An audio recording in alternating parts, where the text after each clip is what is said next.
Welcome to chess, ladies and gentlemen. Yeah, you thought I didn't see you. No, I seen y'all. All of y'all. But man, I appreciate everybody for stopping by. I did go ahead and go back and I got one of the games from the Aimchess Rapid. And this is the match that was between Nodirbek, Abdusattorov, and Wesley. And this is try to see who plays Magnus Carlsen in the grand final and who punches their ticket to Toronto in 2 days. So if you guys are, well, no, before we get into the game, all my people in the Philippines, Meron min salamat. All of my people, anybody coming from Uzbekistan, I will say rahmat. I appreciate everybody very much from around the world. But if you guys are ready to go, man, let's take a look at what we got for this game, son. We got E4, E5. So everything is like everything so far. Like everybody's seen E4, E5, right? But I bet you haven't seen this. Bishop B5. I think you guys probably like, wait a minute, what? What's Bishop B5 supposed to do? Exactly. It's a little dubious. It's not like it's lost at all, but it is kind of one of those like situations where you're kind of hoping that your opponent plays in a certain way. Wesley So definitely, he takes some time here. He takes like 5 minutes to figure out, you know, kind of how he wants to go about doing things. He does play C6, which is the top most principal move.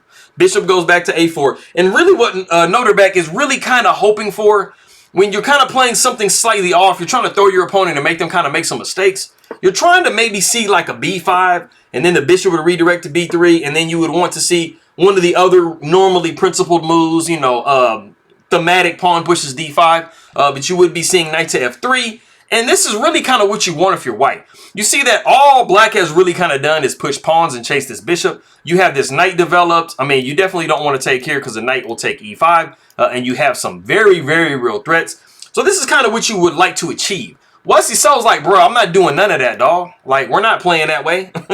he's like, I got that order. I got that order there. I'm gonna serve you up on this order that you ordered. So we do see D5 immediately.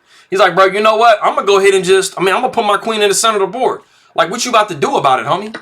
So pawn takes D5, and we do see queen taking D5, and pawn taking, as interesting as it seems. This is the novelty of the game. So they're like, man, that's... At move 4, anyways, queen takes D5, and then we do see queen going to F3, and black is like, bro, I'm not even worried about all of that. Of course, you want to be careful because this pawn is pinned to the king, so you don't want to drop your queen. they were illustrating in the broadcast like bishop C5, and this would be like an oh no, like oh no, my queen. You know, I think that's Rosen that says that. Anyway, we do see queen to F3, and then we do see queen taking F3, and then knight taking it. F3, all natural type stuff. But going back, you definitely want to be very careful because it might be kind of tempting to say, hey man, I'm just going to go knight to F3. Like, I'm going to develop, I'm going to get castled. But I mean, black will basically say, no, you're not. And you're dropping your bishop over here, and they're crying because they're like, why did you not care about me? So don't go that route. We do see knight taking F3, like I said. We do see knight to D7, breaking any kind of pin that is over here with this bishop to A4. Now, one thing I will say, this is kind of a point that I wanted to make. F6 is a possibility in this position. The most important thing to think about when you're in this position is, are the queens on the board or are they off the board? Something that some players might not understand. There's very different sets of rules when you have queens on.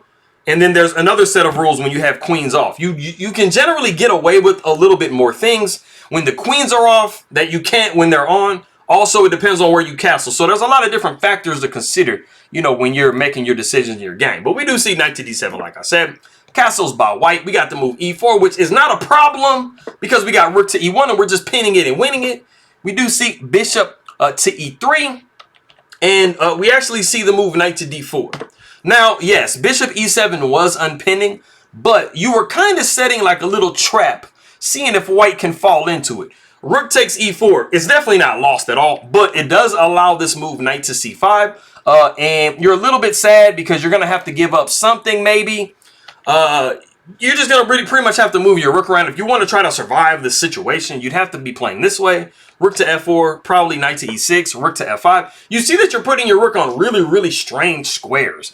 And it's just kind of getting hunted down. So you don't really want to do that. I mean, if you want to play that way, it might be worth it. You never know. But we do see, like I said, knight to D4, just getting away from that pawn. The knight does come to C5 anyway, but we do see knight to C5. And we're just like, bro, you take my bishop if you want to. I don't even care. And then we do see a bishop to D7. we got the move b4. And I mean, I think you guys can tell so far that there's not going to be no draws. Like, we're not drawing this game. I can promise you that this game does not end in a draw. So stick around. But like I said, man, it's like the way that Nodirbek is playing. He's like, bro, I want to win, even at the cost of a loss, which I can respect that because I hate draws myself. We do see knight taking a4, knight taking a4, and then we do see the move b6. And then we have rook takes e4. And we have actually reached the point in the game. There is a really, really nice idea that black can play here. It's a definite opportunity. You want to go ahead and pause the video and try to guess and see what move that is. Go ahead and do so.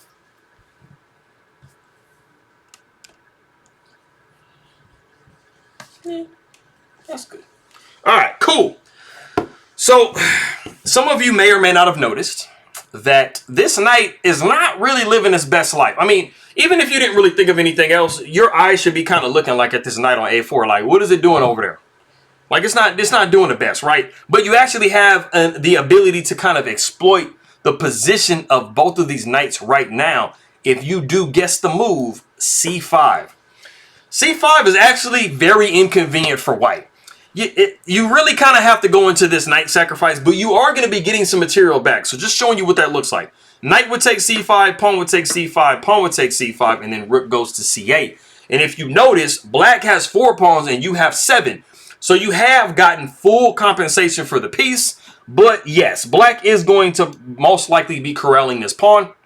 Maybe you could try to hold it with like a bishop a3 situation, you know, because that bishop is pinned to the king. So, I mean, you might be able to kind of, you know, get through this. But, you know, you definitely have some compensation, and it's definitely a game. It's a little bit better for black, though. But anyways, we don't see that in the position. If you did, then congratulations. You noticed that, you know, c5 was definitely attacking this knight right here. And it was also discovering an attack on this knight. And you kind of, something had to give in this situation. But like I said, after rook takes e4, we did see long castles by Wesley. So, and he kind of made like a little bit of a face. And he was like, because, I mean, you can sometimes tell when you play a move and then you're thinking and you're looking at something like, wait a minute, wasn't there a better move? Like, wasn't there something I missed? So we kind of was a little disappointed, but we do see bishop to b2. We got the move f5. We see rook e to e1, just backing everything up and making sure the rooks are connected. We do see bishop to f6. You know, you really kind of want to get your knight out on g8. And one of the best ways to do that is just to move the bishop, you know, kind of put some pressure, and maybe we can hit the knight somewhere. We do see the move c4. And the interesting thing in this position is, yes, Nodirbek did play really, really, you know, risky at the beginning. But, I mean, he's actually in a position where he's just really just up a true pawn. And he has a way to kind of defend, you know, the ideas that black has. We do see c5 in this position here. And because of the move c4, we do have the ability to block it with b5, just cutting off that bishop from that knight. So, you know, it's a little bit late for like c5 to really be like, you know, come with that umph. We do see bishop taking b5, pawn taking b5, pawn taking b4. And then rook a to c1 with check, and then the king slides over to b7. And, I mean, I'm coming back to this knight again, bro. Look at this knight right here. Like, where is this knight going? Like, it has nowhere to go. Like, you're going to have to, like, really create something special. Because black is not going to trade on b2 and allow you to just, like, free your knight and just, like, live your best life. You know, black wants your knight to just stay there forever and just be, like, lonely. And, you know, where are you going? What are you doing, bro? You're not doing nothing, son. We do see the rook going to c4. You see that white is desperately trying to get this knight off the side of the board. We give it at the cost of a pawn. You're like, dude, I got to get this knight out. Rook takes d2. We see rook taking b4. Rook goes up to d7. We do see the move h4. And then it is now that we do see bishop taking b2. It's not as bad. I mean, you know, white was basically, you know, kind of in the process of getting their knight back into play. And then we do see knight taking b2.